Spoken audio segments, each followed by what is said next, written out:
హల్లెలూయా. దేవుని యొక్క లేఖన భాగాల్లో కొద్ది మాటలు మనం ధ్యానం చేసుకుందాం. మత్తయి సువార్త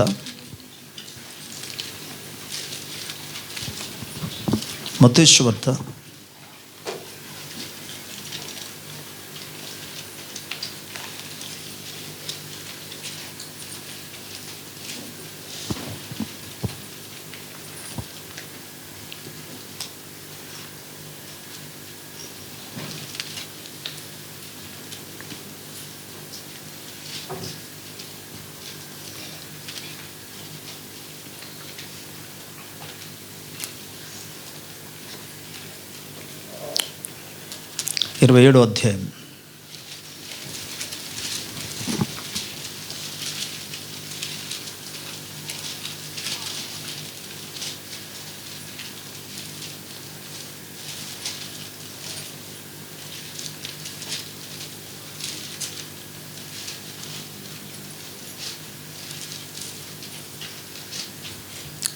యాభై వచనం నుండి చదువుకుందాం. 55వ వచనం వరకు,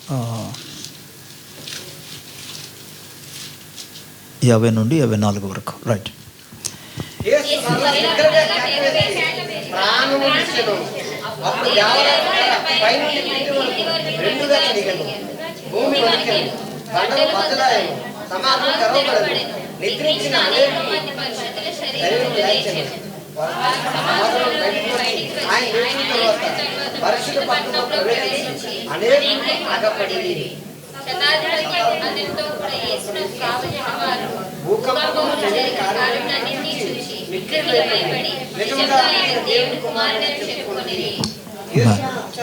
చిన్న ప్రార్థన. ప్రేమ నమ్మదగిన మా తండ్రి, మీ నామానికి స్తోత్రాలు. నీ దివ్య వాక్యాన్ని మేము ధ్యానం చేయడానికి వెళ్ళిచుండగా మాతో మీరు మాట్లాడమని యేసుక్రీస్తు ప్రభు నామములో బ్రతిమాలి వేడుకొనిచున్నాము తండ్రి, ఆమెన్. ప్రభు నామానికి స్తోత్రం. ప్రభు బిడ్డలారా, ప్రభు మనకు అనుగ్రహించిన ఈ అద్భుతమైన దినాన్ని బట్టి, అవకాశాన్ని బట్టి దేవాది దేవునికి సకలమైన మహిమ, ఘనత, ప్రభావములు కలుగునుగాక. ఆమేన్. థ్యాంక్ యూ జీసస్, నీకు వందనాలు. అండ్ ఈ దినము సర్వలోకానికి, సర్వ మానవులకు ఇది ఒక విమోచన దినం. గుడ్ ఫ్రైడే అనే పదాన్ని అందుకోబడారు. నిజానికి బైబిల్ గ్రంథంలో గుడ్ ఫ్రైడే అని ఎక్కడ రాయబడలేదు. బట్ ఆయన ద్వారా లేదా ఆయన మూలంగా మనకు కలిగిన ఆ యొక్క ఆశీర్వాదాన్ని బట్టి, విడుదలను బట్టి మనము సాధారణంగా ఈ పదాన్ని వాడి ప్రభువును మనము స్తుతించడం అంది లేదా ఘనపరచడం అంది జరుగుతుంది. అలాగే ఈరోజు యేసుక్రీస్తు ప్రభువారి యొక్క మరణమును గూర్చి మనము ధ్యానము చేస్తున్నాం. ప్రభు బిడ్డలారా, యేసుక్రీస్తు మరణాన్ని జ్ఞాపకం చేస్తున్నాము, కానీ ఆయన ఈరోజు మరణించలేదు. అది మీరు జ్ఞాపకం చేసుకోండి. ఆయన ఎందుకు మరణించాడు, ఏ విధంగా ఆయన మరణించాడు, ఎటువంటి శ్రమలను ఆయన అనుభవించాడు. దైవ వాక్యం మనకేం చెప్తుందంటే, మత్తయి సువార్త 27వ అధ్యాయంలో మనం చూస్తే, అలాగే మార్కు సువార్త 15వ అధ్యాయం మనం చూడగలిగితే, లూకా సువార్త 23వ అధ్యాయాన్ని మనం చూడగలిగితే, అండ్ యోహాను సువార్త 19, 20 అధ్యాయాన్ని మనం చూడగలిగితే, యేసుక్రీస్తు ప్రభువారి యొక్క మరణమును గూర్చి యొక్క సాక్ష్య ఆధారాలు మనకు కనబడతాయి. దేవుని స్తోత్రం. ధర్మశాస్త్రంలో ఒక మాట రాబడింది ఏంటంటే, 2-3 సాక్షి వలన ఏదైనా ఒక విషయము స్థిరపరచబడుతుంది. ఒకడు చెప్పితే సరిపోదు, 2-3 సాక్ష్యం చెప్పాలి. అందుకే యేసు ప్రభువారి యొక్క మరణాన్ని గురించి మీరు చూడండి. నేటి దినాల్లో మీకు అంటే దీని గురించి మీకు అవగాహన ఉందో లేదో మరి తెలియదు, కానీ కొంతమంది క్రీస్తును ఎరుగని వారు, విశేషముగా ముస్లిం సహోదరులు, యేసు ప్రభు మరణించలేదు అని వారు చెప్తారు. కీర్తన గ్రంథంలో 16వ అధ్యాయంలో మన 16 కీర్తనలో మనం చూస్తే ఆ కీర్తనలో యేసుక్రీస్తు ప్రభువును గురించి ఒక మాట్లాడింది. నీవు నీ పరిశుద్ధుని కొల్లుపట్ట నీవు నీ యొక్క దాసుని యొక్క ఆత్మను పాతాళములో విడిచిపెట్టవు అని ఉంది. కాబట్టి ఆయన మరణించలేదు అనే ఒక భావన చెప్పేవాళ్ళు ఉండాలి. నేటి దినాల్లో మాత్రం కాకుండా దేవుని ప్రజలారా, ఇప్పటి వరకు కూడా ఇంకా ఫ్యూచర్లో కూడా ఆయన మరణించలేదు అని బోధించగలిగిన అబద్ధ బోధకులు కూడా, అబద్ధ మనుషులందరూ కూడా బయలుదేరారు.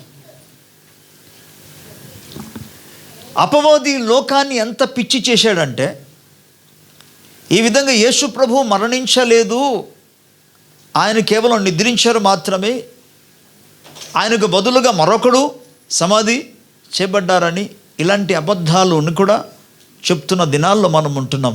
ఇది దేన్ని బట్టి వాళ్ళకి వచ్చిందంటే, ఈ మహమ్మద్ అనే ప్రవక్త ఆయన అంతా కూడా ఒక విధంగా చెప్పాలంటే దెయ్యపు ఆత్మచేత నడిపించబడి ఇటువంటి మాటలు రాయటం మూలముగా ఈ ముస్లిం సహోదరులందరూ కూడా దానినే కరాఖండిగా 100% నమ్మడం జరుగుతుంది. కానీ వినండి, ఏ సాక్ష్యాన్ని మనం నమ్మాలి? ఎవరు చెప్పిన సాక్ష్యాలు మనం నమ్మాలి? మహమ్మద్ ప్రవక్త చెప్పిన సాక్ష్యాలు మనం నమ్మాలా? ఆయన రాసింది నమ్మాలా? లేక యేసు ప్రభు చెప్పిన మాటలు మనం నమ్మాలా? లేఖనాల్లో మనం గమనిస్తే, ఆలోచన చేస్తే 16వ అధ్యాయంలో నుండి యేసు ప్రభు తనను గుర్చి తాను సాక్ష్యమిస్తూ మొట్టమొదటిసారిగా చూస్తాం. పేతురుకు యేసు ప్రభు అంటాడు, నన్ను గురించి ప్రజలు ఏమనుకుంటున్నారండి అంటే, వాళ్ళందరూ చెప్పారు పలానా ప్రవక్త అన్నారు. సరే, మీరేమనుకుంటారంటే నీవు సజీవుడగు దేవుని కుమారుడైన. అప్పుడు వెంటనే యేసు ఏమంటాడంటే, సీమోను బర్యోనా, నీవు ధన్యుడవు, పరలోకమందున్న తండ్రి ఇది నీకు బయలుపరచడు, కానీ నరులు లేదా రక్తమాంసం ఇది నీకు బయలుపరచలేదు అన్నాడు. ఒక్క క్షణంలోనే ప్రత్యక్షమైన తర్వాత వెంటనే ఏమన్నాడంటే, ఇదిగో మనుష్య కుమారుడు శత్రువుల చేతికి అప్పగించబడబోతున్నాడు, ఆ వారు ఆయనను మరణిస్తారు, అయితే చంపుతారు, కానీ 3వ దినమున తిరిగి.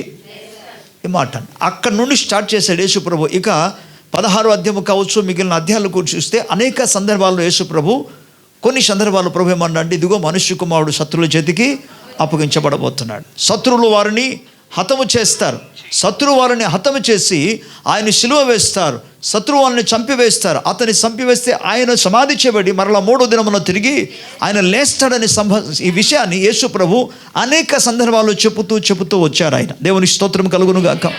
హల్లెలూయా.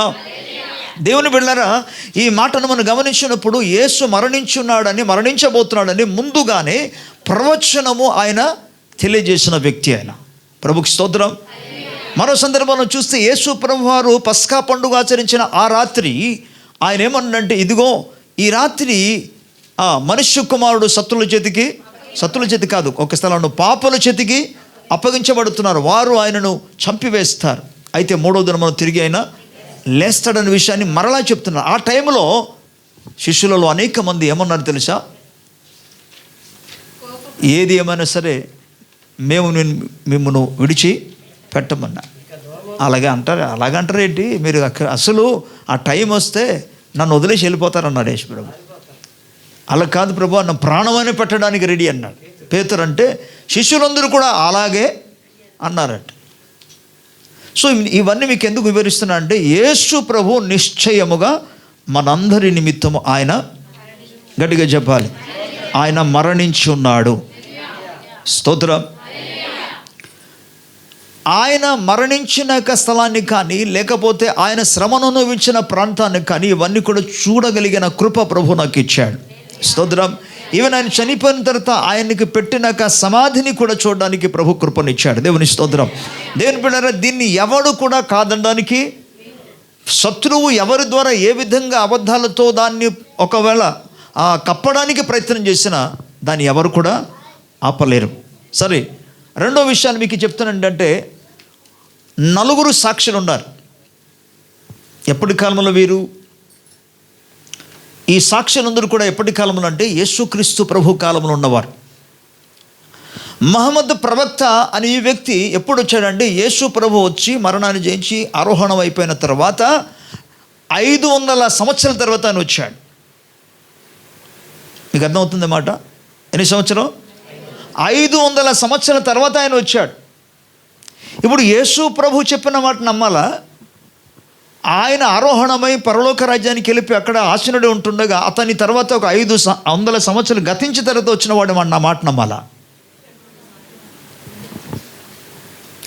ఎవరైతే కన్నులారా చూశారో. దాని గురించి యోహాను రాసిన పత్రికలో మొదటి అధ్యాయంలో, యోహాను రాసిన మొదటి పత్రిక మొదటి అధ్యాయం మొదటి వచనం నుండి చదువుకుందాం. జీవవాక్యమును గూర్చినది ఆది నుండి ఏది ఉండెనో, మేము ఏది వింటిమో, మేము మా కన్నులారా ఏది చూచితిమో, ఏది నిదానించి కనుగొంటిమో, మా చేతులు దేన్నైతే తాకినదో అది మీకు తెలియజేయుచున్నాము. దేవుని స్తోత్రం.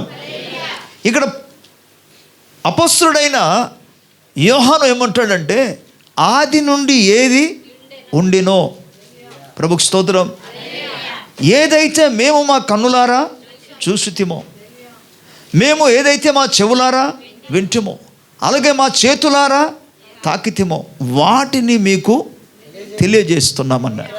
స్తోత్రం. ఇప్పుడు ఎవరి మాట నమ్మాలి చెప్పండి? చూచిన వాడి మాట నమ్మాలా? చూడని వారి మాట నమ్మాలా? చూడడం మాత్రం కాదు, మా చేతులారా మేము తాకితిమి, మా చెవులారా మేము వింటిమి. స్తోత్రం.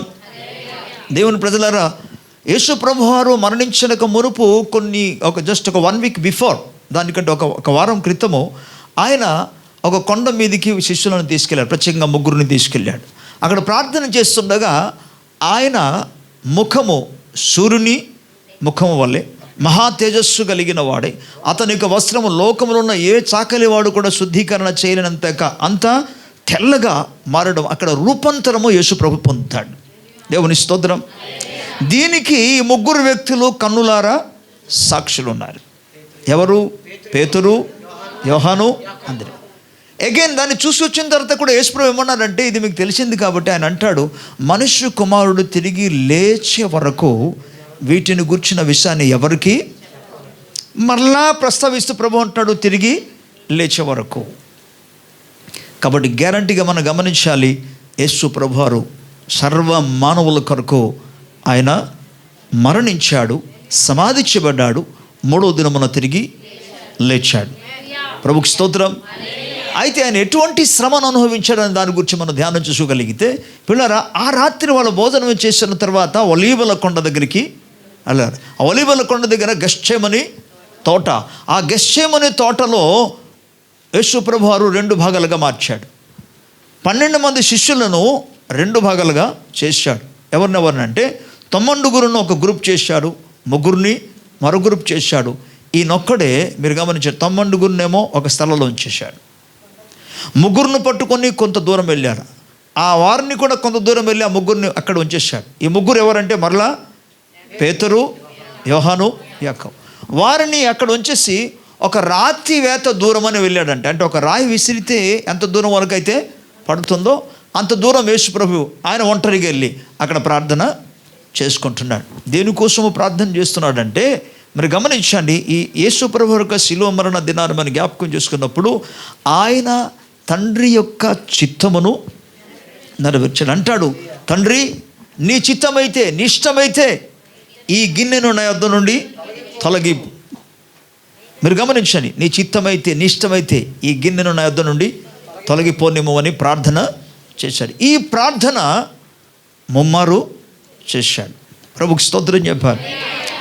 ఇంకా ముందుకు ముందు ఈ వచనాన్ని కూడా మనం ఒకసారి ధ్యానం చేసుకుందాం. యేసు ప్రభువారి యొక్క శిలువ మరణ సందర్భాలను మనం ధ్యానం చేస్తుండగా ఆయన ఏమి చేశాడో వాటిని మనం జ్ఞాపకం చేసుకోవాలి. ఫస్ట్ థింగ్ యేసు ప్రభు మనకు నేర్పిస్తున్నది ఏంటంటే, ఆయన తండ్రి యొక్క చిత్తమును, తండ్రి యొక్క ఉద్దేశమును, తండ్రి యొక్క సంకల్పమును, తండ్రి యొక్క ఆలోచనను ఆయన నెరవేర్చుట మనకు కనబడుతుంది. స్తోత్రం. వినండి దేవుని ప్రజలారా, మనం ఎంతకాలమో దేవుని మందిరానికి వచ్చినా తండ్రి చిత్తము నెరవేర్చకపోతే ప్రయోజనం లేదు. మత్తయి సువార్తలో 7వ అధ్యాయంలో 21వ వచనంలో యేసుప్రభు మాట్లాడుతామన్నాడంటే, ఇదిగో ప్రభువా ప్రభువా అని పిలిచే ప్రతి ఒక్కరు కూడా పరలోక రాజ్యంలో ప్రవేశింపడు, కానీ పరలోకమందున తండ్రి చిత్త ప్రకారము చేయువాడే. దేవుని స్తోత్రం. పిల్లలు వినాలి, తలపైకి ఎత్తాలి. ఓకే,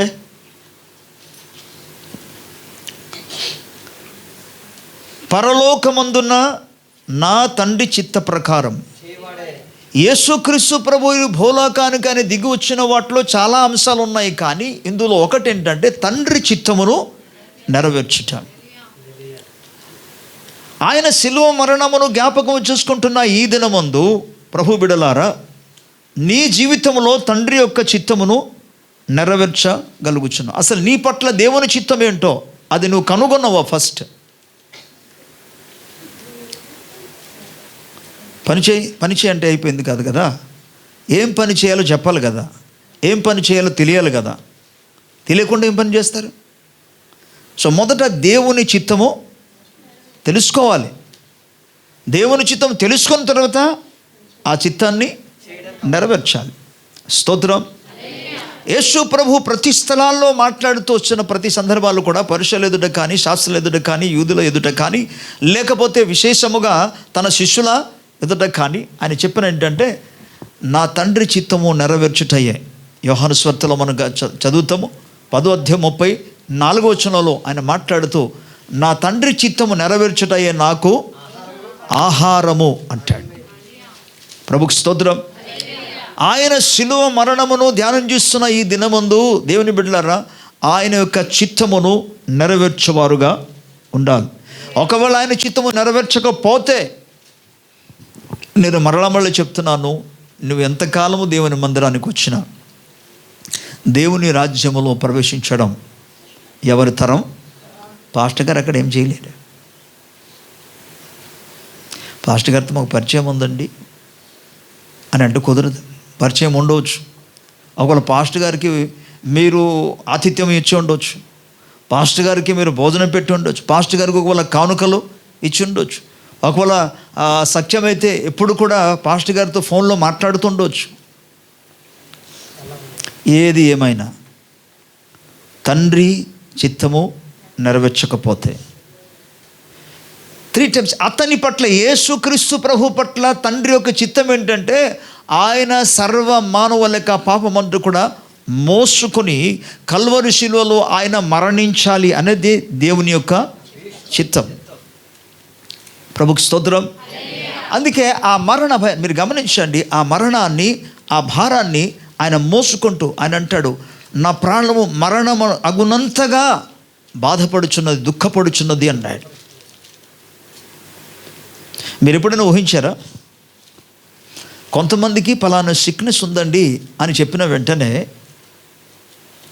ఆ మాట విన్న వెంటనే డల్ అయిపోతారు. అంతే.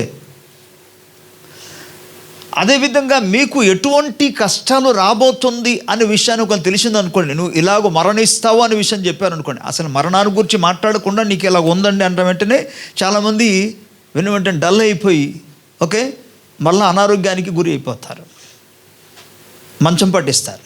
మీరు అలాంటప్పుడు గమనించండి, యేసుక్రీస్తు ప్రభువుకు ముందుగానే సమస్తము తెలుసు. స్తోత్రం. మాటలు చెప్పడం బాగానే ఉంటుంది, కానీ అది సమీపించినప్పుడు ఈవెన్ ఆయన దేవుని కుమారుడైనా సరే ఆ మరణ దినము, ఆ శిలువ మరణం, ఆ శ్రమను అనుభవించే దినము దగ్గర వచ్చినప్పుడు ఆ రాత్రి ఆయన ప్రార్థన చేస్తూ లేఖనం సెలవిస్తుంది ఏంటంటే, ఆయన యొక్క మరణం యొక్క వేదనను ముందుగానే అనుభవిస్తూ ఆయన యొక్క చెమట నేల రక్త బిందువులే.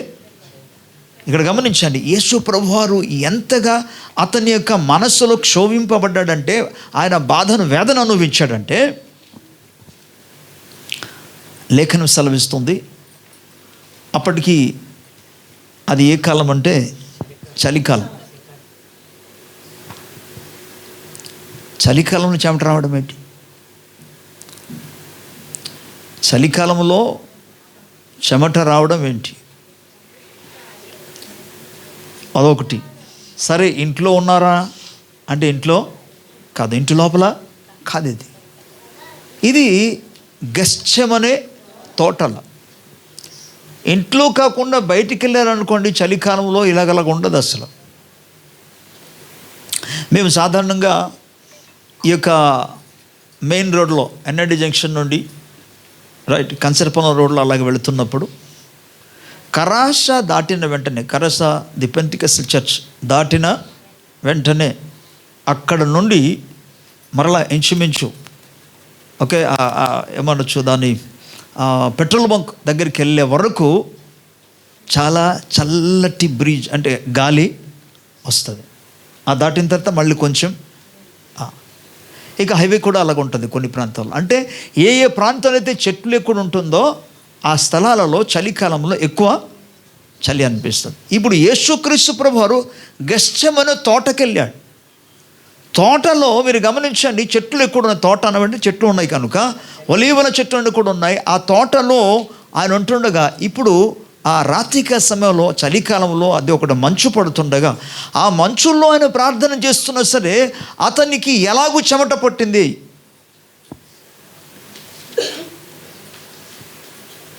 అది ఎంత తన మనస్సులో ఆయన బాధను అనుభవించాడో మీకు వివరించడానికి ఇవన్నీ చెప్తున్నా. ఎంత బాధను అనుభవించాడు. ఇవన్నీ ఎవరి కోసం? అందరూ చెప్పాలి. మన కోసం, నా కోసం, నీ కోసం. ఆయన అంతగా మనోవేదన అనుభవించాడు ఆయన. స్తోత్రం. ఆయన వెళ్ళి ఫస్ట్ టైం ప్రేయర్ చేసి వచ్చి దాన్ని తట్టుకోలేక మరలా తిరిగి వచ్చి ఒకసారి ప్రార్థన చేశారు. ప్రార్థన చేసిన తర్వాత మళ్ళా ఈ రాతివేత దూరం అని చెప్పాను కదా, మళ్ళీ తిరిగి ముగ్గురు శిష్యుల దగ్గరికి వచ్చి పేతురుని పిలుస్తున్నాడు. వాళ్ళు వచ్చి చూసేటప్పటికి అందరూ కూడా నిద్రపోతున్నారట. అక్కడ ఏమన్నాడు తెలుసా? మెలుగు కలిగి ఉండని అని చెప్పేసి ప్రార్థన చేయడానికి వెళ్ళారు. కానీ ఆయన తిరిగి వచ్చేటప్పటికి వీళ్ళందరూ నిద్రపోతున్నారు. యేసు ప్రభు వాడిని చూసిన తర్వాత కనీసం ఒక గడియ కూడా నాతో మేలుకొని ఉండలేకపోయారని చెప్పి మరలా వెళ్ళి అగైన్ రెండోసారి కూడా అదే ప్రార్థన చేశాడు. తండ్రి, ఒకవేళ ఈ గిన్నె తీసివేయడం నీ చిత్తం కాకపోతే, నీకు ఇష్టం కాకపోతే నీ చిత్తమే సిద్ధించునుగాక అని ప్రార్థన చేసి మరలా వచ్చి చూసేటప్పటికి అగైన్ శిష్యుల యొక్క కన్నులట భారముగా ఉంది. వాళ్ళు నిద్రపోతున్నారు. వాళ్ళని ఇప్పుడు తట్టి లేపి అన్నారు, పేతురు, ఒక గడి అయినా మీరు మేలుకొని ఉండలేరా? యేసుప్రభు వచ్చి లేపిన వెంటనే లేస్తున్నారు. మళ్ళీ వెళ్ళి ఆయన ప్రార్థన చేయడానికి వెళ్ళేటప్పటికి అగైన్ నిద్రపోతున్నారు.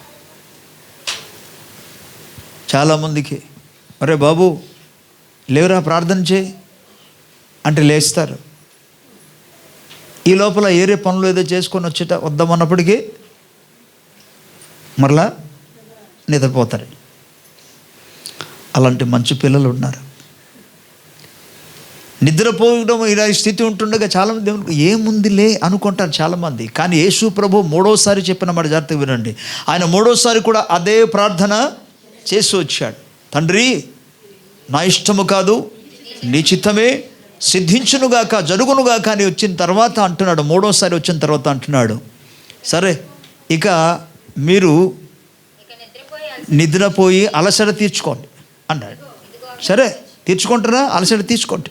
కానీ ఒక విషయం జ్ఞాపకం చేసుకోండి, మనుష్య కుమారుడు పాపల చేతికి అప్పగించగలిగినాక గడియ వచ్చింది కనుక మీరు ఒక విషయం జ్ఞాపకం చేసుకుంటాడు. ప్రభు అంటాడు, మీరు శోధనలో ప్రవేశించుకున్నట్లు మెలుకో కలిగి ఉండి ప్రార్థన. స్తోత్రం, గట్టిగా స్తోత్రం చెప్పాలి. యేసుక్రీస్తు యొక్క మరణ దినాన్ని జ్ఞాపకం చేసుకుంటున్న నా సహోదరి సహోదరులారా, సంఘ విశ్వాసులారా, దేవుని బిడ్డలారా, నీ జీవితానికి ప్రార్థన చాలా ప్రాముఖ్యమంది. నువ్వు మెలుకు కలిగి ఉండి ప్రార్థన చేయాలి. ఇక్కడ నేను చెప్పేది నా కోసం ప్రార్థన చేయండి అని కాదు, మీకోసమే మీరు ప్రార్థన చేయాలి,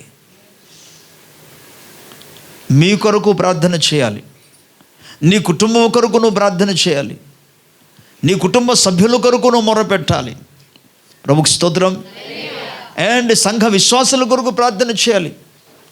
దైవ సేవకుల కొరకు ప్రార్థన చేయాలి. మీరు శోధనలో పడకున్నట్లు కాదు, ప్రవేశించకున్నట్లుగా. అంటే ప్రార్థన చేయని ప్రతి ఒక్కరు కూడా శోధనలో ప్రవేశిస్తారు అని అర్థం. హలో, వింటున్నారా? ప్రార్థన చేయని ప్రతి ఒక్కరు కూడా శోధనలో, ఇక్కడ మీరు గమనించండి, శోధన వాళ్ళ దగ్గరికి రావడం కాదు, ఇది కూడా మీరు గమనించండి. వారే వెళ్ళి శోధనలో ప్రవేశిస్తాడు. వారి మైండ్ లోక సంబంధమైన మనసు కలిగి ఉంటుంది. వారు ఈజీగా శత్రు చేతికి దొరికిపోతారు. దట్ ఈజ్ వై ఈ హేతువును బట్టి నేను మీకు చెప్పేది ఏంటంటే, అందువలనే నీవు ప్రార్థన చేయాలి. మెలుకు కలిగి ఉండి ప్రార్థన చేయాలి. స్తోత్రం. యేసుక్రీస్తు ప్రభు జీవితంలో ఎన్ని ప్రార్థన కలిగి ఉన్నా సరే, ఆయన ఆ విధంగా ప్రార్థన జీవితము కలిగి ఉన్నందున శత్రువును అనగా తాను పొందబోతున్న శ్రమలను జయించగలిగాడు. స్తోత్రం. హల్లెలూయా. ఎప్పుడు చూసినా తినడం, నిద్రపోవడం కాదు, ప్రార్థన చేయాలి. అందుకే ప్రార్థన చేసే విషయంలో ఎవరు కూడా వెనుకంజకూడదు. రైట్. ప్రార్థన చేయకపోతే నష్టము ఎవరికి నష్టం? ఎవరు ప్రార్థన చేయరు వాళ్ళకి నష్టం. అండ్ అటువంటి వారి ద్వారా మిగతా వాళ్ళందరూ కూడా ఇబ్బంది. ఆకాను అనే వ్యక్తి ఒకడు తప్పు చేశాడు. వాటి మూలంగా సమాజం అంతటి మీదికి మామూలు నష్టమైన పర్వాలే, మరణం వచ్చింది అనేక మందికి. సో ప్రార్థన చేయని వారు ఎవరైనా ఉంటే వారు సంఘానికి నష్టానికి కారణమవుతారు తప్ప లాభానికి కాదు, క్షేమానికి కాదు. అందుకే సంఘ విశ్వాసులుగా దేవుని బిడ్డలారా, మనం తప్పకుండా ప్రార్థన, అక్కడ అంటాడు యేసుప్రభు, ఆత్మ సిద్ధమే కానీ శరీరము బలహీనత. మరి శరీరం ఎలా ఉంటుంది? శరీరం ఎప్పుడైనా సరే ప్రార్థన చేయడానికి ఇష్టపడుతుంది ఏంటి? శరీరం ఎప్పుడు కూడా ఇష్టపడదు ప్రార్థన చేయడానికి. శరీరము ఎప్పుడు కూడా లోకాన్ని అనుసరిస్తుంది. శరీరం ఎప్పుడు కోరుకోనిది ఏంటంటే, నాకు ఇది కావాలి, అది కావాలి, తినాలి, త్రాగాలి, సంతోషించాలి, ఆనందించాలి, ఇక్కడ తిరగాలి, అక్కడ తిరగాలి, ఓకే, నాకు ఏవో కావాలి. ఇది శరీరము కోరుకున్నది ఇదంతా కూడా.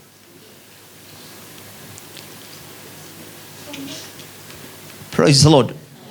కానీ గమనించండి, ఎవరైతే ప్రార్థన చేస్తారో ఈ లోకాశలన్నిటి కూడా వారు జయించగలరు.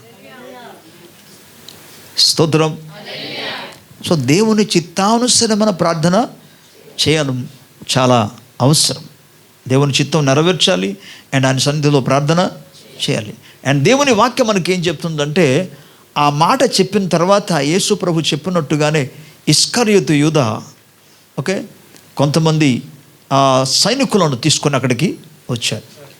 విచిత్రమైన మాట ఏంటంటే, యేసు ప్రభు యొక్క శరీరముతో ఆయన వ్యాపారం చేసుకుంటున్నాడు. ఆ దినాన్న పస్కా పశువు యొక్క పండుగ చేసిన తర్వాత ఆయన వెళ్ళి ఫస్ట్ థింగ్ చేసేది ఏంటంటే, యూదా మతాధికారుల దగ్గరికి వెళ్ళి, పరిసయ్యుల దగ్గరికి వెళ్ళి, నేను అతనికి అప్పగిస్తే మీరు నాకు ఎంత ఇస్తారు? యేసుక్రీస్తు ప్రభు యొక్క నిమిత్తము ఆయన యేసు ప్రభునే బేరంలో పెట్టించాడు ఆయన. ఎంత బాధకరమైన విషయం. అందుకే ఆయన్ని ఏమంటారంటే, ద్రోహి అయిన ఇస్కరియోతు, ద్రోహి అయిన. దేవుని బిడ్డలారా, సంఘ పరిచర్యలో కానీ సేవలు కానీ దయచేసి ఎవరు కూడా సంఘములో జరిగిన సంఘటన ఏదైనా ప్రతికూలమైన పరిస్థితులు సంభవిస్తే వాటిని వెళ్ళి బయట ఎప్పుడు కూడా చెప్పకూడదు.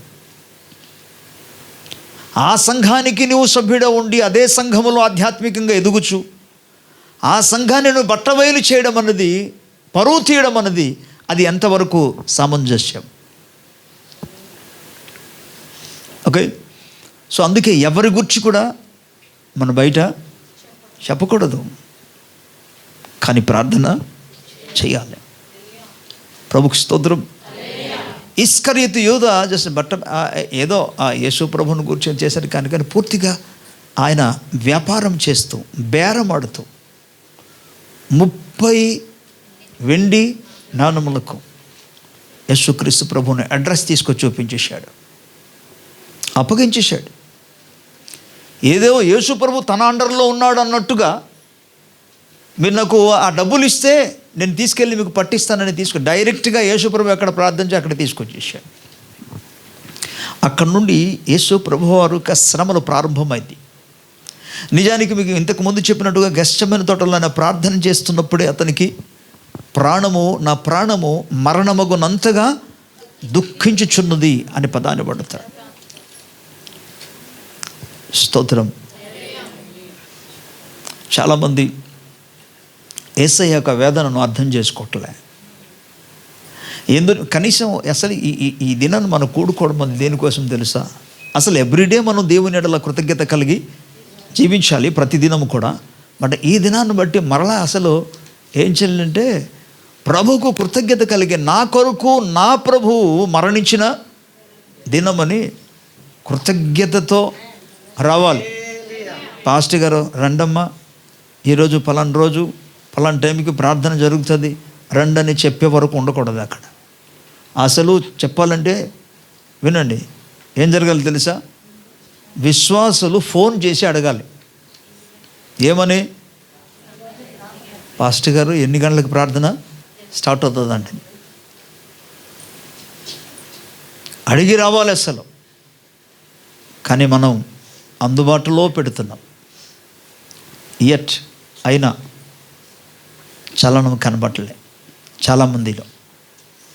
ప్రభు నామానికి స్తోత్రం. దేవుని బిడ్డలారా, ఈ అధ్యాయంలో మనం గమనించినప్పుడు యేసుక్రీస్తు ప్రభువును గూర్చి వారు మొట్టమొదటిసారిగా బంధించి తీసుకెళ్ళింది అంటే యేసు ప్రభు అంటాడు, ఏమయ్యా నేను మందిరములో, దేవాలయంలోను, పట్టణంలోను, వీధిలోను ప్రకటించినప్పుడు, బోధించినప్పుడు, పరిచయం చేస్తున్నప్పుడు అప్పుడు ఎందుకు పట్టుకోలేదు మీరు? ఇప్పుడు వచ్చారేంటి ఈ టైంలో, నైట్ టైంలో?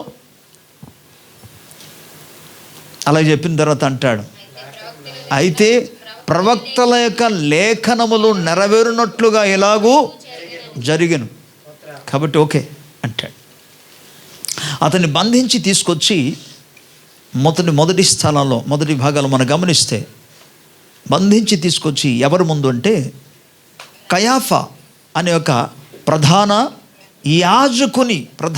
యాజకుని యొక్క ముందు తీసుకొచ్చి పెట్టాడు. లేఖనాలు చదివితే నాకు ఆశ్చర్యం అనిపించింది. ఇది ఎప్పుడు జరిగింది? బహుశా అనుకుంటున్నాడు అది తెల్లవారి జామున, మేబీ 4 జమున అనుకుంటా. 4వ జమున. 4 జమున అంటే ఏ టైం తెలుసా? ఐడియా ఉంది కదా? 4వ జము. మొదటి జాము 6 to 9, రెండో జాము 9 to 12, మూడో జాము 12 to 3, అండ్ 4వ జాము 3 to 6, ఎర్లీ మార్నింగ్ 3 to 6. 4వ జామున ఇది జరిగిన సంఘటన. అబ్బో, ఈ నైట్ టైం కూడా ఇస్కరియోతు యూదా, ఎందుకంటే ఇజ్రాయేల్ ప్రజలు ధర్మశాస్త్ర ప్రకారంగా పస్కా పండుగ వాళ్ళు ఆచరించినప్పుడు ఏ టైంలో ఆచరించేవారు తెలిసేవాళ్ళు? Night time.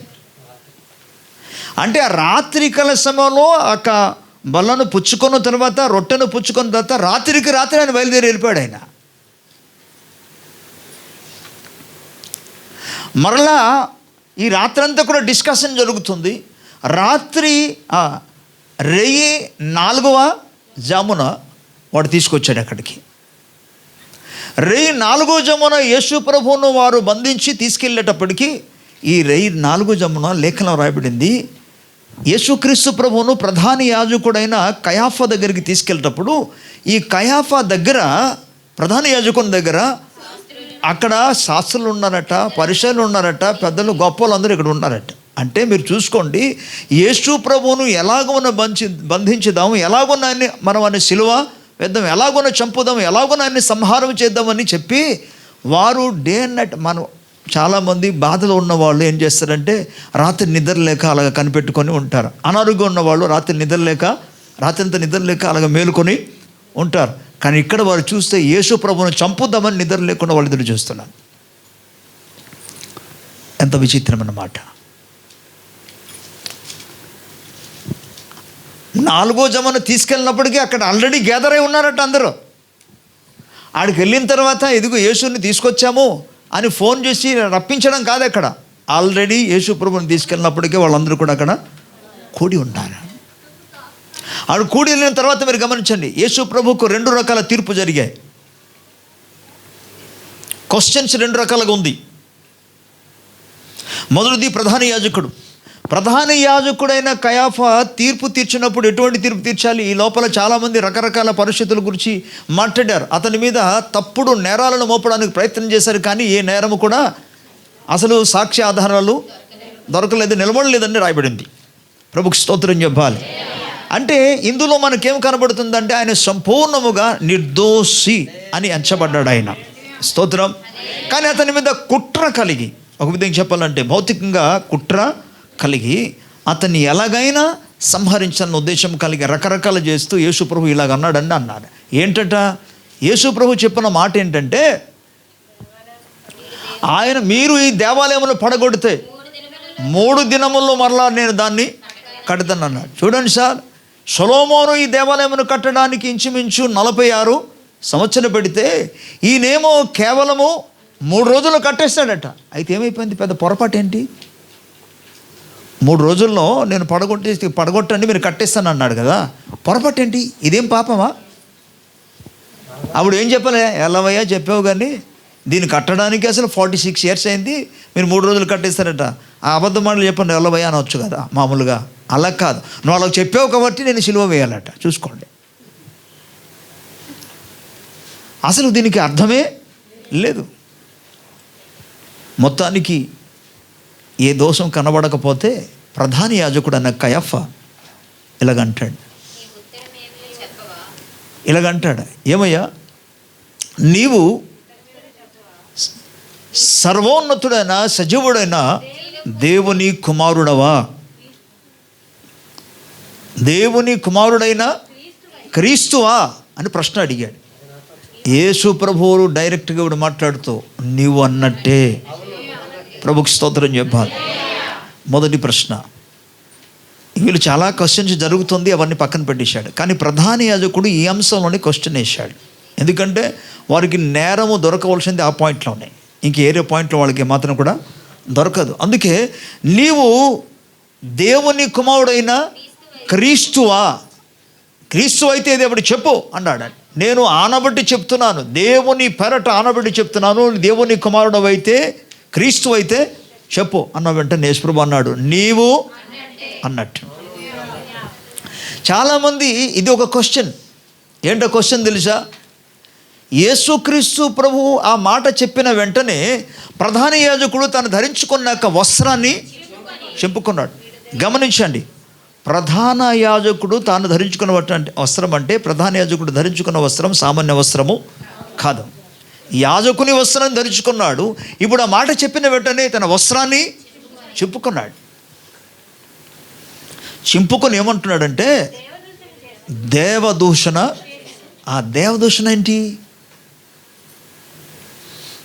ఒక వ్యక్తి తన్ను తాను దేవుని కుమారుడని ఎవడైనా సరే ఒప్పుకున్నాడు అనుకోండి, ఆ పదానికి అర్థం ఏంటంటే దేవునితో సమానము అని అర్థం. అందుకు ధర్మశాస్త్రాన్ని అనుసరిస్తూ వాడు ఏమంటాడంటే నువ్వు దేవదూషణ అయినా చేశాడు. ఈ వ్యక్తి మీరు అందరూ విన్నారు కదా, ఇతనికి మనం ఏం చేద్దామన్న వెంటనే అందరూ కేకలు వేస్తున్నారు, ఇతనికి మరణశిక్ష విధించాలి, ఇతన్ని సిలువ వేయాలి అని వారు ప్రకటించడం కనబడుతుంది, కేకలు వేయడం కనబడుతుంది.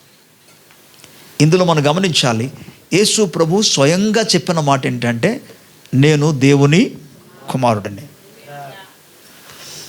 నీవు అన్నట్టే అనే పదానికి అర్థం ఏంటంటే నువ్వు అన్నట్టుగానే నేను దేవుని, నీవు అన్నట్టుగానే నేను క్రీస్తును అనగా మెస్సయ్యను. స్తోత్రం. కొంతమంది అజ్ఞానులు లాజిక్ తీసుకొచ్చి యేసు ప్రభు ఎక్కడ తన్ను తాను దేవునిగా ఎక్కడ చెప్పాడు, లేఖనాలు చూపించండి. మరి ఇక్కడ చెప్పిన మాట ఏంటి? ఎందుకు నేను దేవుని కుమారుడు అంటే ఏమైపోయింది వాళ్ళకి? నేను దేవుని కుమారుడు అంటే అతనికి సిలువవలసిన పనేముంది? కానీ దేవుని కుమారుడు అనగా దేవునితో సమానమైన వాడు, దేవునితో సమానమైన వాడుగా తన్ను తాను ఎప్పుడైతే ఎంచుకున్నాడో, ఈ విషయం మన అందరికీ అర్థం కాదు. కానీ ఎవరికి అర్థమైంది?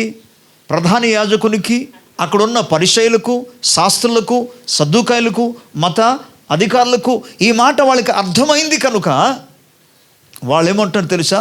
దేవదూషణ చేశారు. తన్ను తాను దేవునిగా ఆయన చెప్పుకొనుచున్నాడు. అందుకే ఇలాంటి ఒక మనుషుడై ఉండి దేవునిగా చెప్పుకుంటున్నాడు కనుక ఇతన్ని సిలువ అన్నాడు. సరే, కొంత ఆలోచించి ఫస్ట్ థింగ్ వాళ్ళు చేసిందని తెలుసా? అతని యొక్క ఆ ముఖం మీద ఒమ్ము వేసి, అతనికి కొంతమంది పిడిగుద్దులు కొట్టి, మరికొంతమంది చెంప మీద కొట్టి, మార్కు సువార్త రాయబడి ఏంటంటే అతని ముఖమును కప్పివేసి కొంతమంది పిడిగుద్దులు కొట్టారు. ఇది ఫస్ట్ టైం ఎక్కడ జరిగిందంటే ప్రధాన యాజకుడైన కయాఫా దగ్గర జరిగిన సంఘటన ఇది. ఆ తర్వాత తెల్లవారిన తర్వాత ఉదయమున అప్పుడు వాళ్ళు ఎక్కడ తీసుకెళ్ళాడంటే అధిపతి అయిన పిలాతు దగ్గరికి తీసుకెళ్ళాడు. అక్కడ తీసుకెళ్ళి పిలాతు ముందు నిలబెట్టాడు. ఇప్పుడు పిలాతు దగ్గర పిలాతు ఎటువంటి క్వశ్చన్ వేస్తున్నారు మీరు చూడండి. ప్రధాన యాజకుడు ఏమని క్వశ్చన్ వేశాడు? నీవు సజీవుడైన దేవుని కుమారుడైన క్రీస్తువా అని అడిగాడు. పిలాతు ఏమని ప్రశ్న అడుగుతున్నాడు? పిలాతు అడిగిన ప్రశ్న ఎలాగుందంటే వినండి. నీవు యూదులకు రాజువా అన్నాడు. పిలాతు ఒక గవర్నర్గా ఉండి, యూదా దేశానికి ఒక గవర్నర్గా ఉండి, ఓకే, ఆయన అడుగుతున్న ప్రశ్న ఏంటంటే రాజరికానికి సంబంధించిన ప్రశ్న ఆయన అడుగుతున్నాడు. ఎవరు? పిలాతు. కయాఫా అడిగింది మాత్రం రాజరికానికి సంబంధించింది కాదు, యాజక ధర్మానికి సంబంధించిన ప్రశ్న ఆయన అడిగాడు. ఓకే, చూడండి. సో ఇక్కడ నీవు అప్పటి వరకు క్వశ్చన్ వెంబడి క్వశ్చన్, ప్రశ్న వెంబడి ప్రశ్న ఇస్తున్నారు. యేసు ప్రభు దేనికి కూడా జవాబు ఒక మాట చెప్పేసి మౌనం ఓడిపోతున్నాడు. ఎన్ని అడిగిన అంటాడు పిలాతు, అంటాడు, ఏమయ్యా వీళ్ళందరూ కూడా నీ మీద ఎన్ని నేరారోపణ చేస్తుంటే కానీ మాట్లాడవేంటి అని అంటే యేసు ప్రభు ఏమీ మాట్లాడట్లేదు, ఆయన మౌనముగా ఉన్నాడు. కానీ ఎప్పుడైతే ఈ క్వశ్చన్ వచ్చిందో, నీవు యూదులకు రాజువా అన్న వెంటనే మరలా స్టార్ట్ చేశాడు యేసు ప్రభు. ఈయన దగ్గర కూడా నీవు అన్నట్టే అన్నాడు. ఈ లోపల పిలాతు భార్య వచ్చి, ఏమండి, గత రాత్రి ఈ వ్యక్తిని గురించి నేను కలలో చాలా బాధపడ్డాను. ఈయన నీతిమంతుడు, అతని జోలికి వెళ్ళొద్దు అంటాడు. పిలాతు కూడా అర్థమైందట. ఏమని? వీడు అనవసరంగా అతని మీద అసూయపడి నా ముందుకు తీసుకొచ్చారని. తెలిసిన తర్వాత ఏం చేయాలి? అధికారం ఉంటే, నీకు అధికారం ఉంది, అతని మీద అసూయపడి వాళ్ళు తీసుకొచ్చారని అనుకోండి, న్యాయము ఏం చేయాలి అసలు? నువ్వు అంతే కదా. కానీ గత కొద్ది వారాల్లో మీకు చెప్పాను, స్వార్థపరులు, రాజకీయ నాయకులు, అక్కడున్న ప్రజలందరూ కూడా, ఎందుకంటే గవర్నర్ తనంతట తాను అక్కడ ఉండలే, ఆయన గవర్నర్గా ఎవరు పెట్టారు తెలుసా మీకు? పిలాతును యూదయ దేశంలో గవర్నర్గా ఎవరు పెట్టారు? ఇంకా వినండి, మరలా నేను ఇప్పుడు రాజ్యాన్ని గురించి చెప్పాలి. దెర్ ఆర్ 4 మెయిన్ కింగ్డమ్స్, 4 సామ్రాజ్యాలు కలదు. బబులోను, మొదటిది బబులోను. నేను జస్ట్ దానియేలు యొక్క దర్శన ప్రకారంగా, అలాగే బబులోను రాజాను నెబుకద్నెజరు చేసిన దర్శనాన్ని బట్టి మాట్లాడుతున్నా. దానికి ముందు ఇంకా ఐగుప్తులు ఉన్నారు, అవన్నీ కూడా ఉన్నారు, పక్కన పెడితే మొదటిది బబులోను. బబులోను దేశము కాదు, బబులోను సామ్రాజ్యం. ఓకే, బబులోను సామ్రాజ్యం తర్వాత ఎవరు వచ్చారు? మాదియా పారాశిక దేశం. ఓకే, మాదియా పారాశిక దేశం. ఈ పారాశిక దేశాన్ని ప్రజెంట్ దానికి పేరు మారిపోయింది కనుక, మార్చేశారు కనుక పారాశిక దేశాన్ని ప్రజెంట్ ఏమంటారంటే ఇరాన్ అంటారు. ఇప్పుడు ఇరాన్కును ఇజ్రాయిల్ అమెరికా మధ్య జరుగుతుంది కాబట్టి సెకండ్ కింగ్డమ్ అది. మెయిన్ కింగ్డమ్స్ అవన్నీ కూడా, సామ్రాజ్యం అంతా కూడా, రైట్. అండ్ మూడో సామ్రాజ్యం ఏంటి? గ్రీకు సామ్రాజ్యం, అలెగ్జాండర్ ద గ్రేట్. ఓకే, అతని కాలంలో మీరు అలెగ్జాండర్ ద గ్రేట్ అనే వ్యక్తి ఒక దేశము కాదు, అనేక దేశాలన్నీ కూడా ఆయన గెలిచి తన స్వాధీనం చేసుకున్నాడు. అండ్ చరిత్ర చెప్పేది ఏంటంటే, మన దేశానికి వచ్చి ఎంటర్ అవుదామన్నప్పటికీ అతనికి సిక్నెస్ రావటం మూలముగా అతడు మళ్ళీ తిరిగి వాళ్ళ ఇంటికి వెళ్ళిపోయారు. అక్కడ అనారోగ్యంతో ఆయన చనిపోయాడు. వినండి. సో నేను చెప్పిందంతా కూడా సామ్రాజ్యాల గురించి. అండ్ నాలుగో సామ్రాజ్యం ఏంటంటే, వారి తర్వాత వచ్చింది రోమా. ఈ రోమా అనేది, రోమా సామ్రాజ్యం ఎక్కడ ఉంది? మెయిన్ రాజధాని ఎక్కడ? ఇటాలీ. ఓకే, సో ఇటాలీలో ముఖ్యమైన రాజధాని ఉండి, ఇటాలీ నుండి అది సామ్రాజ్యము కాబట్టి అనేక రాజ్యాలు తన క్రింద ఉన్నది కాబట్టి ఆ దినాలలో యూదయ దేశము కూడా, ఇజ్రాయేల్ దేశం కూడా ఎవరి అండర్లో ఉన్నదంటే రోమా సామ్రాజ్యం యొక్క పరిపాలన క్రింద ఉన్నది.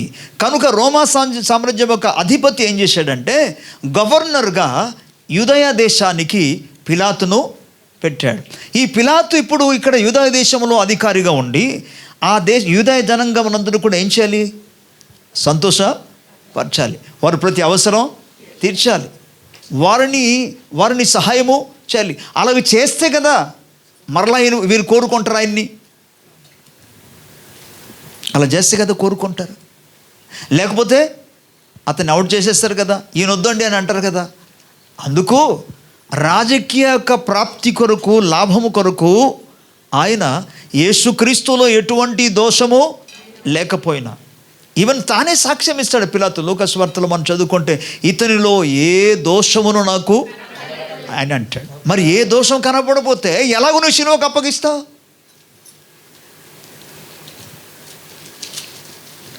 మన లోకరీతిగా ఆలోచన చేస్తే ఆయన ప్రజలను సంతోషపరచాలి, మన యొక్క పదవిని మనం కాపాడుకోవాలి. ఇదే పదవిలో మరలా నెక్స్ట్ 5 years లేకపోతే మీ నెక్స్ట్ ఇంకా కొన్ని సంవత్సరాలు మనం నిలిచి ఉండాలంటే వారు అడిగిన లేఖన రాబట్టి, అతడు ఏ దోషము చేశాడు, ఎందుకు అసలు అని శిలువను గురించి, శిలువను అప్పగించమంటున్నారు, శిలువ మరణం అని ఎందుకు అంటున్నారు అంటాడు.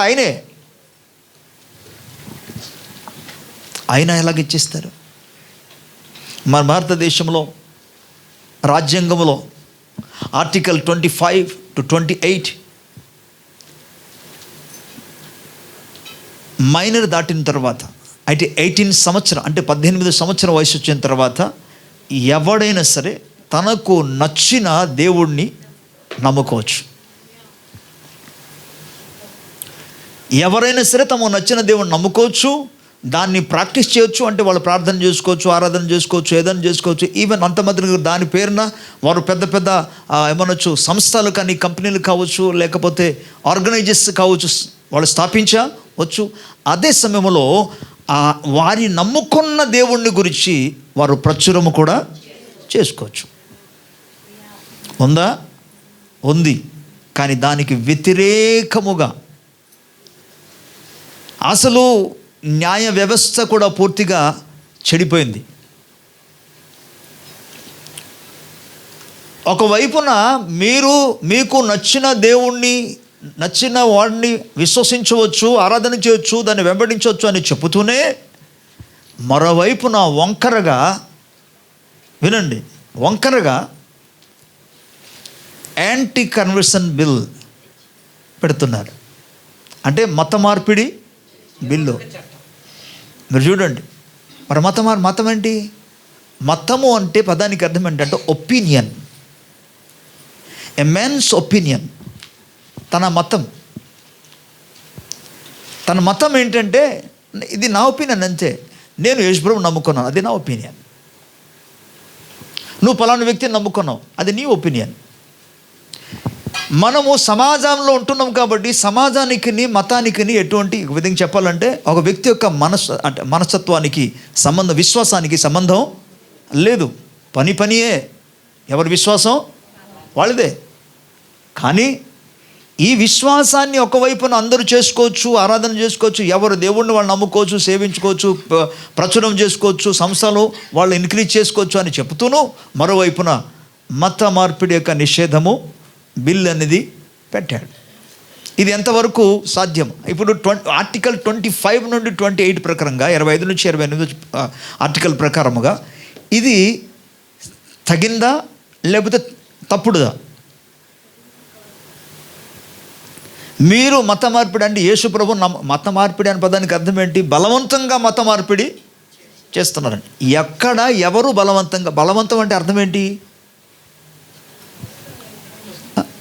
వాడిని పట్టి తీసుకొచ్చి నువ్వు నమ్ముతావా నమ్మవా, నమ్మకపోతే నువ్వు కొడతా, నమ్మకపోతే నేను చంపుతా, నమ్మకపోతే తీసుకెళ్ళి జైల్లో పడేస్తా.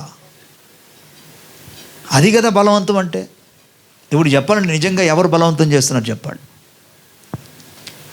నిజానికి ఒక మనిషి తనకు నచ్చిన దేవుని నమ్మకుండా ఇప్పుడు వారు బలవంతం చేస్తుంది ఎవరంటే ఈ మత మార్పిడి బిల్లే బలవంతం చేస్తుంది. అందుకే కదా.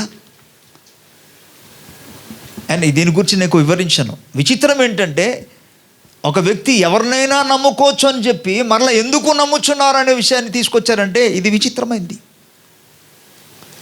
అది అన్యాయం. అంటే ఏమనొచ్చు, రాజ్యాంగానికి విరోధమైన నియమాలు ఇవన్నీ కూడా. దానిని ఆమోదిస్తూ న్యాయాధిపతి అనగా జడ్జి ఎలాగూ తీర్పు ఇవ్వగలడు? అది అన్యాయమో కదా. ఆ రోజులోనే స్టార్ట్ అయింది. అందుకే పిలాతు అన్నీ తెలిసిండి కూడా, ఏది న్యాయము తెలిసిండి కూడా, అతనిలో ఏ దోషము లేదని తెలిసిండి కూడా, తన భార్య సాక్ష్యం చెప్పిన తెలిసిండు కదా. అక్కడ వచ్చిన వారు అనేక మంది సాక్ష్యం చెప్తున్నారు, కానీ ఒక్క సాక్ష్యం కూడా నిలబడలేదని అతని తెలిసిండి కూడా ఎలాగో మరణ శిక్షను విధించగలడు. అయితే లేఖనాలు నెరవేర్చబడినట్లుగా, ప్రవచనాలు నెరవేర్చబడినట్టుగా అతని గూర్చి ఆది కాండము నుండి దేవుని బిడ్డలారా పాత నిబంధన గ్రంథములో అతని గూర్చి ఏ విషయములైతే చెప్పబడినదో అవన్నీ కూడా నెరవేర్చబడినట్లుగా ఆయన శిలువ మరణమునకు అప్పగించాడు. ఇంకొక బాధకరమైన విషయం ఏంటంటే వారితో పాటు మరో వ్యక్తి ఉన్నాడు. పండగ టైంలో వారికి ఒక నియమం ఉందట, ఒక రూల్ ఉంది. ఏంటంటే ఎవరో ఒక వ్యక్తిని క్షమించి విడుదల చేయాలి. ఆ టైంలో పిలాతు ప్రయత్నం చేశాడు. అసలు వాళ్ళ ముందుకు ఎందుకు చెప్పాలి? నేను అందుకు చెప్పాను కదా, రాజకీయ ప్రలోభం, రాజకీయ లాభం కోసం ప్రయత్నం చేశాడు. ఒక వ్యక్తిని విడుదల చేయాలని ఉంది కదా, నియమం ఉంది కదా. ఈయన ఏ దోషము చేయలేదని తెలిసింది కదా, నేరం చేయలేదని తెలిసింది కదా. ఏం చేయాలి అక్కడ? యేసు ప్రభువును అక్కడ విడుదల చేయలేకొచ్చా, కానీ అలా చేయలే. వాళ్ళ ముందు ఏమంటాడు తెలుసా? ఎదుగో మనకు ఒక నియమం ఉంది కాబట్టి నేను ఎవరిని విడుదల చేయాలంటున్నారని వాళ్ళకి అడుగుతాడు. ఈ బరబ్బ ఎవరు? బందిపోటు దొంగ, నరహంతకుడైన, సమాజంలో పెద్ద అల్లరి చేస్తున్న వ్యక్తి. వాళ్ళు కోరుకున్నదని తెలుసా? మాకు బరబ్బే కావాలి. మరి యేసుప్రభుని ఏం చేయాలి? యేసుని ఏం చేయాలి అంటే ఆయన్ని సిలువ వేయడు. అతడు ఏ తప్పు చేశాడే అనే ప్రశ్న అడిగితే దానికి ఆన్సర్ ఎవరు ఇవ్వలే. వాళ్ళంతా చెప్పింది ఒకటే, ఆయనను సిలువ వేయుడి, ఆయనను సిలువ వేయుడి. కేకలు కేకలు కేకలు. ఫైనల్గా అతన్ని సిలువ వేయడానికి అప్పగిస్తే ప్రేతోరియము అనే అధికార మందిరంలోనికి తీసుకెళ్ళారు. అక్కడ తీసుకెళ్ళి యేసు ప్రభు ధరించుకున్న ఒక వస్త్రాన్ని తీసివేసి ఉదారపు ఒక వస్త్రాన్ని అతన్ని ధరింప చేసి అతని యొక్క తల మీద ముండ్ల కిరీటము పెట్టి అతని చేతులకు ఒక రెల్లును అందించి అతన్ని జనసమూహాలందరూ ముందు, ఇక్కడ సైనికులందరూ కూడా, అక్కడ ఉన్నదంతా కూడా రోమా సైనికులు, వీళ్ళందరూ కూడా అంటున్నారు, ఏ పదాన్ని బట్టి చెప్తున్నా తెలుసా? ఇంతకుముందు ఏమన్నారు ఆయన? నీవు యూదులకు రాజువా అంటే యేసుప్రభు ఏమన్నారు? అవును, నువ్వు అన్నట్టే అన్నాడు. కాబట్టి ఇప్పుడు ఏమంటే యూదుల రాజా నీకు శుభము అని యేసుక్రీస్తును వారు హేళన చేస్తున్నారు, అపహాస్యము చేస్తున్నారు. యేసుక్రీస్తు ప్రభువును వారు బాధను కలిగిస్తున్నారు, అవమానపరుస్తున్నారు. అగైన్ ప్రధాన యాజకుని యొక్క ఇంట్లో ఉన్నప్పుడు ఎలాగైతే వారు అతని మీద ఉమ్మి వేశారో, అలాగే పిడిగుద్దులు కొట్టారో, అలాగే చెంప మీద కొట్టారో, అగైన్ రెండోసారి ఇక్కడ కూడా అదే పరిస్థితి జరిగింది. అతని చేతికి ఆ రెల్లు ఇచ్చి వాళ్ళు చేసిన పని ఏంటంటే అతని యొక్క ఆ రెల్లుతో ముండ్ల కిరీటము ధరించుకున్నాక తల మీద ఆ రెల్లుతో ఆ ముండ్ల కిరీటం మీద కొట్టారు. కొడితే ఆ ముళ్ళు యేసుక్రీస్తు యొక్క ఏమనొచ్చు శిరస్సునకు అది గుచ్చుకొని వెళ్ళింది. అది ఎంత బాధ వేదనగా ఉంటుందో మీరు చూసుకోండి. ప్రభుకి స్తోత్రం. 53వ అధ్యాయంలో యెషయా గ్రంథం రాయబడిన ప్రకారంగా ఆయన నోరు తెరవలే. స్తోత్రం చెప్పాలి. యేసుక్రీస్తు ప్రభు అసలు ఎందుకు నోరు తెరవలేదు?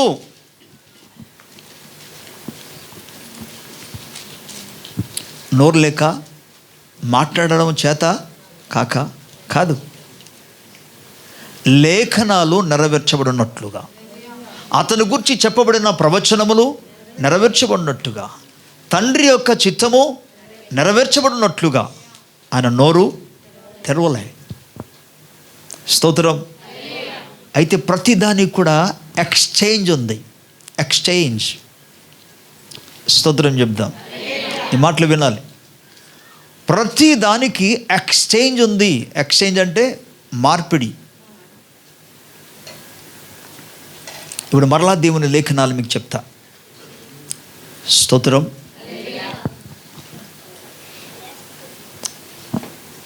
కొరింథీయులకు రాసిన 2వ పత్రిక 5వ అధ్యాయము 21వ వచనం.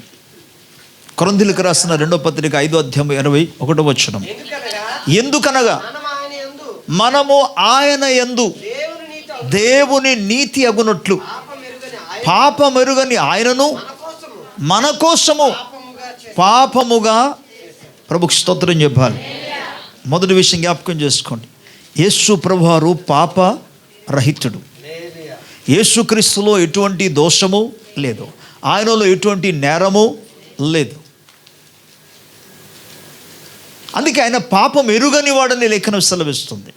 ఈ పాపం ఎరుగని యేసు ప్రభు మన కోసము పాపముగా చేయబడ్డాడు. స్తోత్రం. పాపముగా చేయబడ్డాడని పదానికి అర్థం ఏంటంటే మన మీద ఉన్న పాపపు వస్త్రము పరిశుద్ధుడైన నీతిమంతుడైన ఆయన మీద మోపబడింది, ఆయన ధరింపజేశాడు. మనము ధరించవలసిన మురికి వస్త్రాలు ఆయన ధరించుకొని ఆయన మనకు శుభ్రమైన వస్త్రాన్ని ఇచ్చాడు. మన యొక్క పాప వస్త్రమును ఆయన ధరించుకొని ఆయన యొక్క నీతి వస్త్రమును మనకు మార్పిడి. నేను అందుకు చెప్పాను ఎక్స్చేంజ్. ఎక్స్చేంజ్ చేయబడింది. ప్రభుకి స్తోత్రం. ఆ దినాన్న మన పాప భారమంతుడు కూడా మన యొక్క ప్రతి విధమైన పాపానికి రావాల్సిన శిక్ష అంతా కూడా ఆయన భరించుకున్నాడంటే పదానికి అర్థం ఏంటంటే మనకు ఆ పాప శిక్షల నుండి విమోచన కలిగించాడు, స్వతంత్రాన్ని ఇచ్చాడు, స్వేచ్ఛని ఇచ్చాడు. ప్రభుకి స్తోత్రం. హల్లెలూయా. యేసు ప్రభు ఊరుకనే మరణించలేదు, అంత ఎక్స్చేంజ్. స్తోత్రం. దేవునికి స్తోత్రం కలుగునుగాక. హల్లెలూయా. అండ్ రెండో భాగంలో మనం చూస్తే మన పాపములు ఆయన మీద మోపబడింది కనుక ప్రియులారా మనకు దేవుని నీతి వచ్చింది, ఎక్స్చేంజ్ అయింది. First thing. And second thing, మనం వెతికి మొత్తం దాన్ని స్విచ్ ఆఫ్ చేయాలి. రైట్. రెండో విషయం ఏంటంటే ఆయన మన కొరకు శాపముగా చేయబడ్డాడు. గలతీ పత్రిక 3వ అధ్యాయం 13-14 వచనం.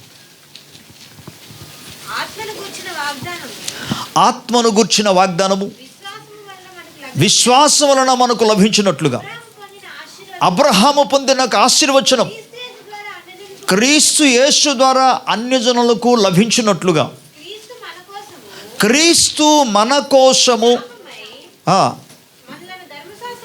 శాపము నుండి, దేవుని స్తోత్రం చెప్తాం గట్టిగా హల్లెలూయా. అందరూ చెప్పండి, క్రీస్తు మన కోసం శాపమై మనలను ధర్మశాస్త్రం యొక్క శాపము నుండి విమోచించెను. దేవుని స్తోత్రం. అగైన్ మరలా మనం చూస్తే ఇక్కడ మరో మార్పిడి కలుగుతుంది. ఏంట మార్పిడి? మన శాపమును ఆయన భరించుకొని మనకు విమోచన కలుగజేసి ఆశీర్వాదాన్ని మనకు విడుదల చేశాడు. స్తోత్రం. ఏ ఆశీర్వాదం అది? అబ్రహాము పొందిన. సో అబ్రహాముకి చాలా ఆశీర్వాదాలు ఉన్నాయి, బట్ అందులో ఒక విషయం చెప్తాను. నేను నిన్ను ఆశీర్వదిస్తాను, నీ సంతతి వారిని ఆశీర్వదిస్తాను, నీ సంతతి వారు తమ శత్రువుల గవిని స్వాధీనపరచుకుంటారు, నీవు నీ సంతతి వారు ఆశీర్వాదముగా ఉందురు. స్తోత్రం. సో ప్రియులారా, మన శాపమంతా కూడా ఆయన భరించుకొని ఆయన తన ఆశీర్వాదాన్ని మనకు ఆశీర్వాదానికి పాత్రులుగా చేశాడు. అంత ఎక్స్చేంజ్. అండ్ మూడోది, కొరింథీయులకు రాసిన 2వ పత్రిక 8వ అధ్యాయం 9వ వచనం. కొరింథీయులకు రాసిన మీరు మన ప్రభు అయిన యేసు క్రీస్తు కృప ఎరుగుదురు కదా. ఆయన ధనవంతుడే ఉండియు మీరు తన దారిద్ర్యం వలన ధనవంతులు కావాలని మీ నిమిత్తము దారిద్రుడు. ప్రభుకి స్తోత్రం చెప్దాం. హల్లెలూయా. ఇక్కడ ఎంత చక్కగా అద్భుతంగా వివరించమంటాడంటే, మీరు మన ప్రభు అయిన యేసుక్రీస్తు కృప ఎరుగుదురు కదా. ఆయన కృప ఏంటంటే, మనకిచ్చిన కృప ఏంటంటే, మనము దారిద్రత నుండి విడుదల పొంది విమోచించబడి ధనవంతుడు కావాలని ఆయన మన నిమిత్తము దారిద్రుడు ఆయన. దేవుని బిడ్డలారా, యేసు ప్రభువారు మనందరి నిమిత్తము ఆయన దరిద్రుడు అనే పదం మీరు చూసుకోండి. ఎందుకు ఆ స్టేజ్కి వెళ్ళాడు? అందుకే ఆయన దేవుని కుమారుడే ఉండి కూడా దేవునితో సమానంగా ఉండే వ్యక్తి అయినప్పుడు కూడా దేవునితో సమానమైన ఈక్వల్ అథారిటీ, ఈక్వల్ ఆ శక్తి, ఈక్వల్ పవర్ కలిగిన యేసుక్రీస్తు ప్రభు ఎలాగ మారాడట? దరిద్రునిగా మారాడు. అందుకే ఆయన జన్మించినప్పుడు సత్రములో అతనికి స్థలం కూడా అంత దీనంగా ఉన్నాడు. ఆయన రాజులకు రాజు, ప్రభువులకు ప్రభు అయినా సరే ఒక సామాన్యమైన కూలి, అంటే రోజు పనిచేసి బ్రతికే ఒక కుటుంబంలో పుట్టాడు. పని చేస్తాను కానీ పొట్టగడవని అటువంటి కుటుంబంలో మీరు చూసుకోండి. అంటే అంతగా యేసు ప్రభువు మన కోసం ఆయన దారిద్రునిగా. మీకు విషయం తెలుసా? ఇది ఎందుకు తెలిసిన తర్వాత మీకు కోపం రావాలి. ఎవరి మీద తెలుసా? ఒకరి మీద ఒకరు కాదు.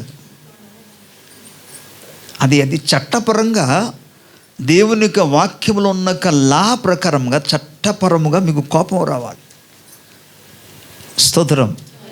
ఇంకొకటి చెప్పిన తర్వాత, 4వ విషయం చెప్పిన తర్వాత వేస్తాను. ఆయన మన కోసము దారిద్రునిగా చేయబడ్డాడు. రైట్. అండ్ 4వది, యెషయా గ్రంథం 53వ అధ్యాయంలో 4-5 వచనాలు. నిశ్చయముగా అతడు మన రోగములను భరించుకున్నాడు, మా వ్యసనములను వహించెను. ఆయన మొత్తబడిన వానిగాను, దేవుని చేత బాధింపబడిన వానిగాను, శ్రమ నొందిన వానిగాను మనం అతన్ని ఎంచితిమి. మన అతిక్రమ క్రియల కొరకు ఆయన గాయపరచబడ్డాడు, మన దోషముల కొరకు ఆయన నలగొట్టబడ్డాడు. మన సమాధానమైన శిక్ష అతని మీద మోపబడినది, అతడు పొందిన దెబ్బల చేత. ఆమేన్. స్తోత్రం. ఎవ్రీథింగ్ ఎక్స్చేంజ్ అండ్ పెయిడ్, అంతా కూడా ఎక్స్చేంజ్ చేయబడుతుంది. యేసు ప్రభు అసలు ఎందుకు గాయపరచబడ్డాడు? యేసు ప్రభు వారు ఎందుకు అసలు శ్రమను అనుభవించారు? యేసు ప్రభు అసలు ఎందుకు కొరడా దెబ్బలు తిన్నారు? లేఖనం సెలవిస్తుంది, అతడు పొందిన దెబ్బల చేత. ఆయన దెబ్బలు తిన్నది దేనికోసం అంటే, చెప్పాలి అందరూ, మనకు స్వస్థత కలుగునట్లుగా. స్తోత్రం, హల్లెలూయా. సో శిలువ మీద యేసుక్రీస్తు ప్రభువారు శిలువ మీదకి ఎక్కక మునిపే ఆయన సర్వలోకం యొక్క నంబర్ 1 పాపము, నంబర్ 2 శాపము, అండ్ నంబర్ 3 దారిద్రత, అండ్ నంబర్ 4 నో అనారోగ్యము. ఓకే, మన యొక్క దోషములను, మన అపరాధాలను, అనారోగ్యం అంతటి కూడా, వ్యాధి అంతా కూడా ఆయన భరించుకున్నాడు. ఆయన మీద మోపబడినది. దేవుని స్తోత్రం. అందులో నుండి మనకు పరిపూర్ణమైన పాపము నుండి విడుదల, శాపం నుండి విమోచన, దరిద్రత నుండి విమోచన, అండ్ అనారోగ్యము నుండి. దేవుని స్తోత్రం. గట్టిగా హల్లెలూయా చెప్పాలి. ఒక్కసారి యేసు రక్తము చేత కడగబడిన బిడ్డ, దేని బిడ్డలారా, వాటన్నిటిలో నుండి వారికి విడుదల కలిగింది. God he's done everything. Okay, మీకు ఇంతకుముందు మాట్లాడుతూ మీకు కోపం రావాలన్నాను. నేను మాట్లాడుతున్న కోపము ఇంట్లో ఒకరి మీద ఒకరు చూపడానికి కాదు నేను చెప్పేది. విషయం ఏంటంటే, ఆల్రెడీ మన కోసము కావలసిన సమస్తాన్ని కూడా న్యాయ ఆధార ప్రకారము, చట్ట ప్రకారముగా ఆల్రెడీ వెల చెల్లించబడింది. హలో, వెల పూర్తిగా చెల్లించబడింది. ఇది మీకు కోపం రావాలి అన్నాను నేను. ప్రభుకి స్తోత్రం, హల్లెలూయా. మీకు ఎలా చెప్పాలి? ఒక ల్యాండ్ మీ పేరున ఆల్రెడీ రిజిస్ట్రేషన్ అయిపోయింది. రిజిస్ట్రేషన్ అయిపోయిన యొక్క పట్టా కావచ్చు, దాని యొక్క డాక్యుమెంట్స్ కావచ్చు, నీ పేరున రిజిస్ట్రేషన్ అయిపోయినా దానికి కావాల్సిన వెళ్ళంతా కూడా చెల్లించబడినా మీకు ఇవ్వకుండా ఆపాడు అనుకోండి, మీకేమనిపిస్తుంది? బాబాబు అంటారా?